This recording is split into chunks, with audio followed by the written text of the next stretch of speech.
Warning: BTM is a series that doesn't shy away from spoilers. I recommend playing Pokemon Sun or Moon before watching this video. I will say, shamefully, that I've only finished 2 Pokemon games from the entire series, Pokemon Y and Pokemon Sun. And I can easily admit that I enjoy the cast of Pokemon Sun more than Pokemon Y. If you ask me what were the main cast names or what were the goals of Pokemon Y, I will honestly not be able to, even if my life depended on it. Even after beating the main game, I just couldn't bother remembering their names because they just felt so flat. They felt boring. They felt 2D.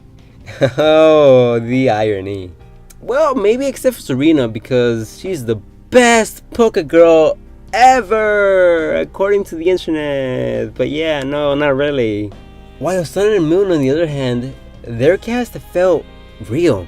They were likable, relatable, and you can sympathize with them. Seriously, if you can make people care about a Pokemon on a much deeper level, you know you did a great job with your characters. To Hao's constant smile, Lily's character growth, Kukai, you know what? I could never pronounce his name, so let's just call him the Professor. To the Professor's quirkiness, and everything in between. It's just so real, so alive, so 3D. But there's this one character that really stands out from the rest, at least to my eyes. And that's, of course, none other than that boy Team Skull Grunt. Yeah, you heard me, dog. And not just any grunts. I'm talking about Grunt A, yo.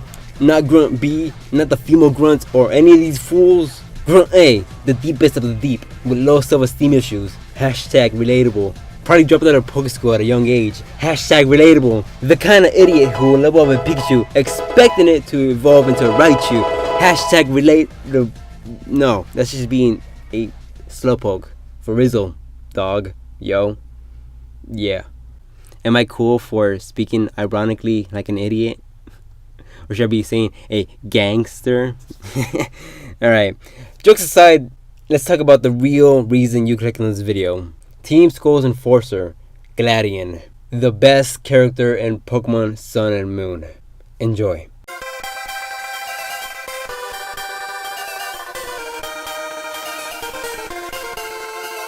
Supersonic style!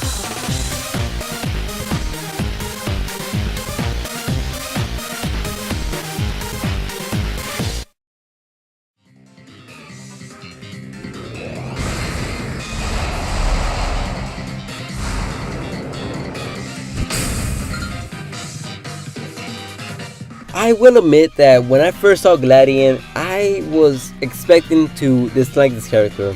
No, not even dislike, more like hate. His design just rubbed me the wrong way.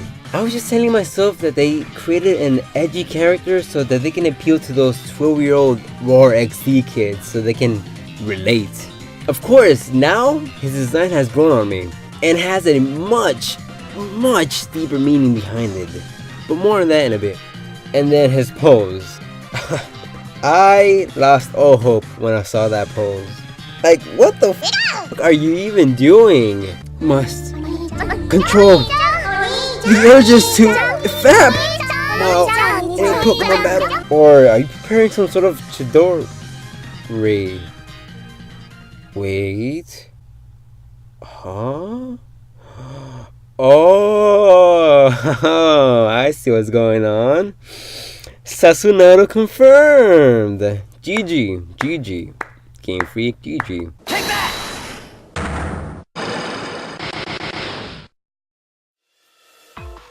Gladion is Lusamina's first child and the older brother of Lily. Not much is known about his childhood besides the fact that Lusamina was a very controlling mother. Well, according to Gladion, that is. After getting sick and tired of his mother's controlling behavior, he decided to steal Type No and run away from home, where he joined Team Skull to achieve his goals. He joined Team Skull to pursue strength for himself and his Pokemon. You make Daddy so proud. The reason he puts so much effort in becoming better is not because he has evil intentions or is stopping you from defeating Team Skull, because quite frankly, he doesn't seem to care too much about you blasting through a bunch of Team Skull grunts, but because he wants to stop his mother, Lusamine, from opening an Ultra wormhole and opening the door for a bunch of Ultra Beasts to roam the Alola region and possibly the entire Pokemon world. Gladion is a highly determined character, constantly striving to become stronger for the sake of himself and his Pokemon. He takes Pokemon battles very seriously. Though he understands why others only battle for the sake of enjoyment, he would much rather battle trainers with strong Pokemon that fight at their fullest potential, or else he gets very annoyed whenever they hold back.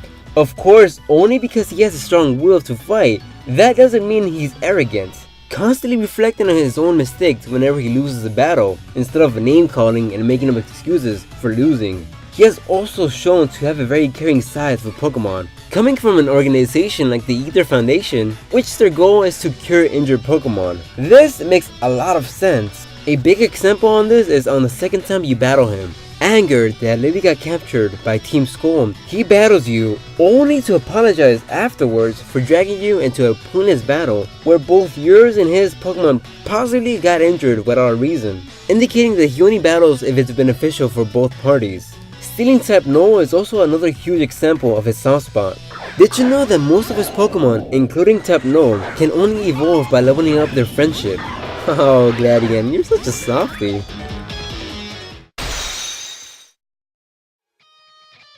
His design is brilliant. He looks like a punk because that's the type of people Game Freak wants Gladion to relate with the most, so that they can learn a thing or two about their own personal lives. More on that on the conclusion though. Having a bunch of ripped parts around his clothing and wearing nothing but red and black, plus having his hair covering one eye, he can easily be misunderstood as your typical lone wolf edgelord type. And to be perfectly honest, that's kinda what he is in the beginning of the game. Of course, throughout the course of the game, he has grown into a much more mature person. More on that on the next segment though. Firstly, let's analyze his design more thoroughly. Why black and red? Well, black is because it's the color that Team Skull represents. As to why Team Skull represents this color is a whole different discussion. As for red, well, that's kinda tricky. Red can symbolize a lot of things. Passion, anger, strength, and many more things. All which Gladion shows throughout the story. Passionate for Pokemon, angered at his mother, and constantly getting stronger. But here's the tricky part. Those cuts around his clothing aren't just for style. After running away, he had to train Type No all on his own. Remember that Type No was created to become an Ultra Beast Destroyer. Very dangerous for a kid to handle, but nonetheless, Gladion managed. After talking to Wick in the post-game, she tells you how Gladion had to fix his own clothes due to Type No being hostile towards Gladion at first. So the red marking in the middle could possibly represent blood. Of course, not in a negative way though. He most likely kept the design to remind himself of the rough start he had on his journey. Whenever he feels like giving up, he can easily just fall down on his foundation of his hard work. That he literally had to give blood, sweat, and tears to just get Type No to respect him as a trainer. As for his hairstyle, well, it could possibly be that that's how Lusamine styled it for him for a very long time, that he sees no reason to change it up. And finally, let's talk about his poses, this time in a more serious manner. The answer is quite simple, really. Chunibyo. And no, I am not talking about the anime. Chunibyo is a Japanese slang term that roughly translates to middle school second year syndrome. To summarize the definition is that at a certain age, some kids become very delusional that they have some sort of hidden powers that no one else has.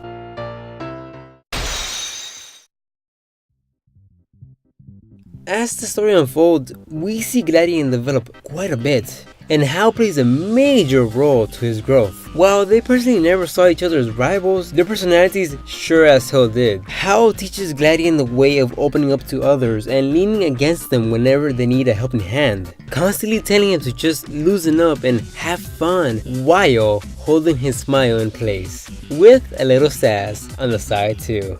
Oh, you adorable cheeky bastard. I should probably make a BTM video on you as well. By the end of the story, Gladion finally takes Hao's advice into consideration, and vice versa, having a more positive mindset towards the people he meets, though he still doesn't consider Hao or the player his friends. But he doesn't consider them enemies either. Of course, eventually he will see them as friends, because just like in real life, you gotta take baby steps to accept something new that has changed in one's life. Or, you know, maybe he's just a tsundere. Move aside, Taiga. We got ourselves a new top tsundere.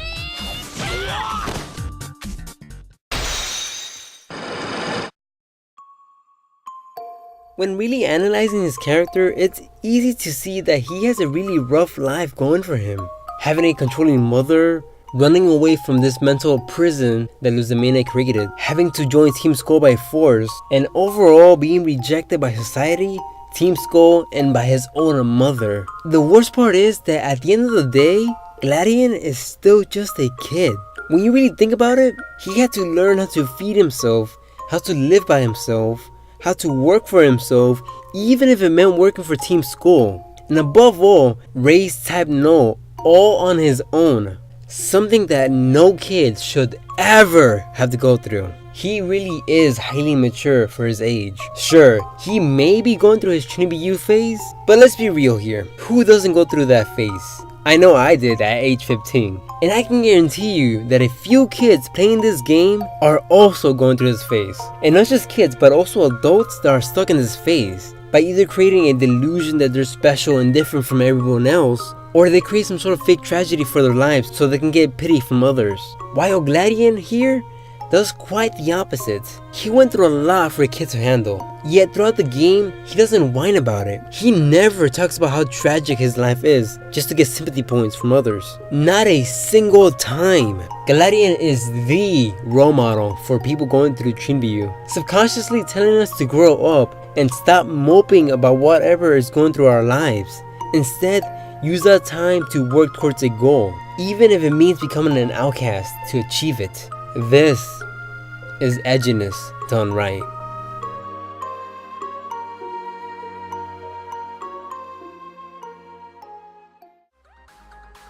Well, that's all for today. So what you think?